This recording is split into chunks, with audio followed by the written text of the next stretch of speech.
So I'm here with Thom, and you're behind the photograph of the horsemen of Kong. How are you? Very well, thank you. Yeah, it's great to be here. Yeah, it's fantastic.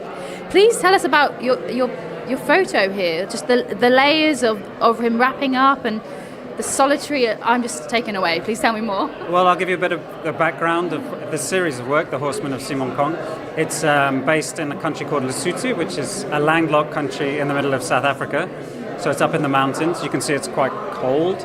And in the Basotho culture, so that's the people of Lesotho are called the Basotho people. And in their culture, these blankets are very important, very symbolic. And most people will have the blankets. They obviously keep you warm, but they're also quite a status symbol.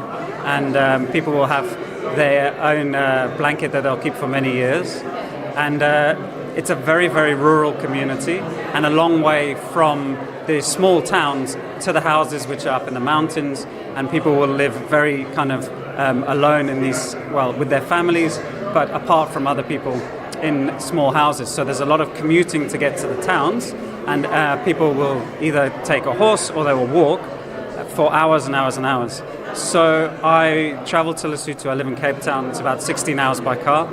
And I lived up there for a while and walked into the mountains with a light on my shoulder and a translator. And whoever I met who was commuting, which would be herd boys or horsemen, as I call them, but people using horses to commute to get into town. And we stopped and talked to them and photographed them and made a whole series of work. Yeah. What was that experience like for you as a person?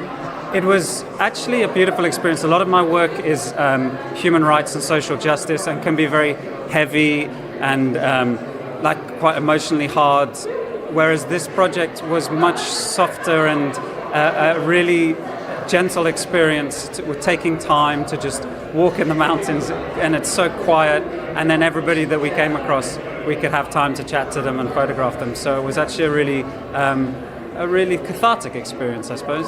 Yeah. Are you looking to expand this project or move on to a new one? So I've been back a couple of times since finishing the project to take a lot of contextual photographs for a book. So I'm going to put it back out as a monograph book at some point. And then I will move on to something else. I've been working on a new project about traditional healers in South Africa, and that's just come out very recently. But I think I'll always go back to Lesotho and probably continue working with herd boys especially, which is a very interesting subject in itself, whereby the young rural boys will go out and work in the fields with a herd of sheep or cattle, and then will earn a sheep or a cow every month or every 2 months, and then build their own herd from the ages of 12 to 16 or older, and then we'll go to school in the evenings. So I want to go back and really delve into that a bit more. Yeah, that sounds so fascinating. Looking at your photograph, what would you say makes a great photograph? Well, I think that I found with this project specifically, and why it's been so popular, is because there is a real mix of an amazing scenery, but also a kind of interest in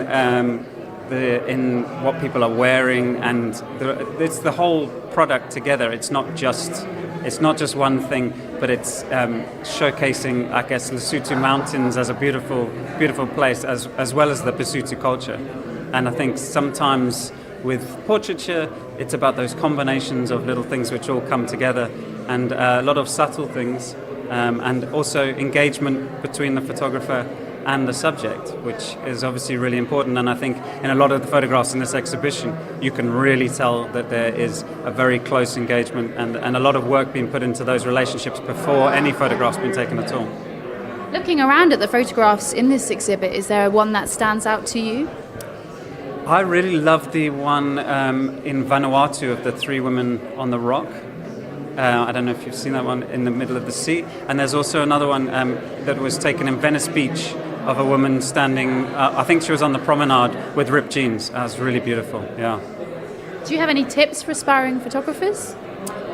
I think my main tip would be to be interested in stuff outside of photography and let that inform your photography, because really what we're seeing here is that, okay, it's beautiful photographs, but the photographers, they're not just interested in what the camera does, they're interested in what is in front of the camera, and that's really what comes across. And I think that's really important, because as technology progresses, we can all take better and better photographs, but actually it's what we put in front of that camera that makes for interest. Sure, let the passions drive the project. Thank you so much for talking to us. Thanks very much. Thanks.